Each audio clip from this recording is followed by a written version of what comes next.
Abdomen. It is the acute attack of abdominal pain which is sudden in onset and progressive over a period of several hours and present with the symptom complex which can be life threatening and require emergency management. The causes of acute abdomen are in newborns, meconium ileus and peritonitis. It can be due to intestinal obstruction because of atresia and stenosis and imperforate anus. In infants, the causes are intussusception, volvulus or diverticulitis. In children, the causes are acute appendicitis or ringworm intestinal obstruction and peritonitis. In adults, the causes are acute appendicitis, acute cholecystitis, acute pancreatitis, then renal colicky or diverticulitis. The clinical diagnosis of acute abdomen can be made just by looking at the site of the pain, depending upon the quadrants. Like in right hypochondrium, the pain is due to hepatic abscess, due to gallstones, due to cholecystitis, hepatitis, and cholangitis. In right lumbar region, the causes of pain are renal colicky, pyelonephritis.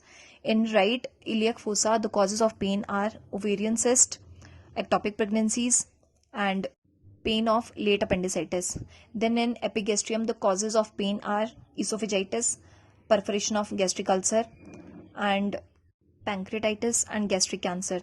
The causes of acute abdomen in umbilical area are early appendicitis and Meckel's diverticulitis. Then the causes of acute abdomen in the area of hypogastrium are urinary distension, testicular torsion, and urinary tract infections. Then the causes of pain in the left hypochondrium are splenic causes like splenic infarct, splenic infarction, or splenic hemorrhage or splenic abscess. Then the causes of pain in the right iliac fossa are ectopic pregnancy, ovarian cyst, and the diverticulitis. Then the causes of pain in the right lumbar region are renal colicky or pyelonephritis. Then the management part. Initially, we go with general examination. We look at the appearance of the patient, whether the patient looks dehydrated or not. We check the attitude of the patient, whether the patient is lying still on the bed, as in case of peritonitis.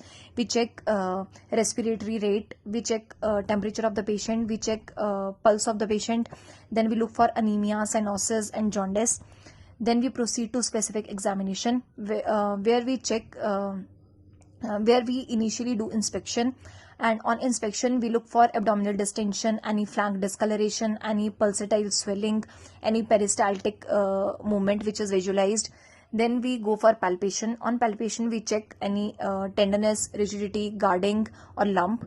Then on percussion we look for shifting dullness or flute thrill.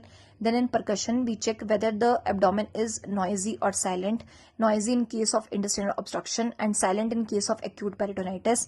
Then for the treatment part, the treatment depends on the cause, and the initial treatment that we can provide is to make the patient nil per oral to secure IV line, and to give analgesics. Like in mild to moderate pain we give paracetamol, we give ibuprofen. In severe pain we give tramadol to the patient. Then we can give antiemetics to the patient.